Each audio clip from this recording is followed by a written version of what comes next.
2 బిల్డింగులు, east facing బిల్డింగులు, main స్తంభాలు, తమ్మి స్తంభాలు, ప్రహరీ స్తంభాలు అన్నీ మట్టిలో వెలిగేసి ఫుటింగ్ వేసిన తర్వాత మట్టి వేసి కుమ్మడం జరుగుతుంది. నేల మొత్తం ఆరిన తర్వాత పెంతి భీమికి నేల ఆరిన తర్వాత 12mm 5 రాడ్లతో భీమ్ కట్టి రాడ్ బండలతో చేయడం జరిగింది. మొత్తం వర్క్ అంతా క్వాలిటీగా ఉంటుంది.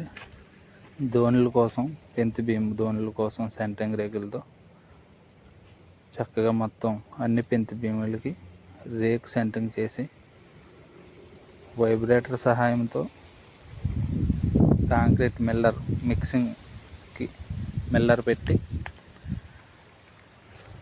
వైబ్రేటర్ సహాయంతో మొత్తం ప్లెంత్ బీమ్కి వైబ్రేటర్ పెట్టి ప్లెంత్ బీమ్ వేయడం జరిగింది.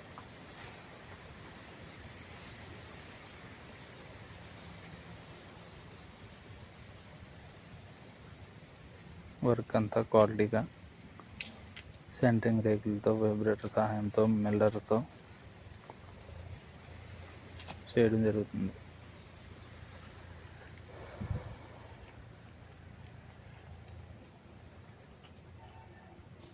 సెంటరింగ్ రేకులు తీసిన తర్వాత మొత్తం బియ్యంలన్నీ చక్కగా వచ్చి ప్లెంత్ బీమ్ వాటరింగ్ అయిన తర్వాత ఇటుకలన్నీ ఒకసారి లోపల వేయించుకుని ఇటుకలన్నీ ఫుల్గా తడపడం జరుగుతుంది. మాల్ మిక్సింగ్ కూడా చక్కగా చేయడం జరుగుతుంది. ఉన్న పని వారందరూ సొంత పని వాళ్ళు, నేను కూడా మేస్త్రిని దగ్గరుండి చేయించడం జరుగుతుంది. మార్కింగ్ విషయంలో అన్నీ దగ్గరుండి చూసుకుంటాం. గది కొలతలు అన్నీ చక్కగా వచ్చేలా చూసుకుంటాం జరుగుతుంది.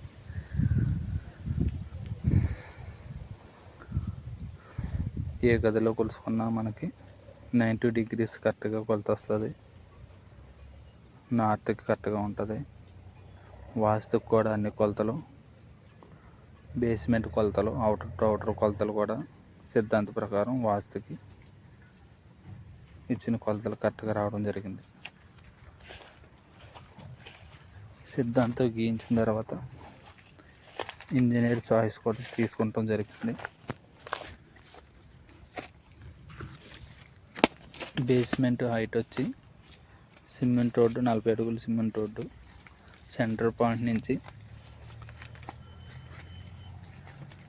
2.5 హైటు ప్రహరీ, అక్కడి నుంచి 3 అడుగులు బిల్డింగ్ బేస్మెంట్ హైటు కట్టడం జరిగింది. బేస్మెంట్ పూర్తయిన తర్వాత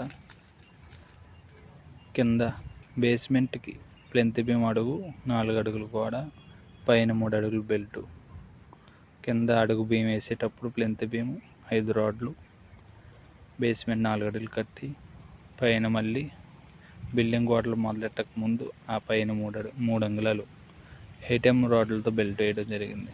క్వాలిటీ వర్క్.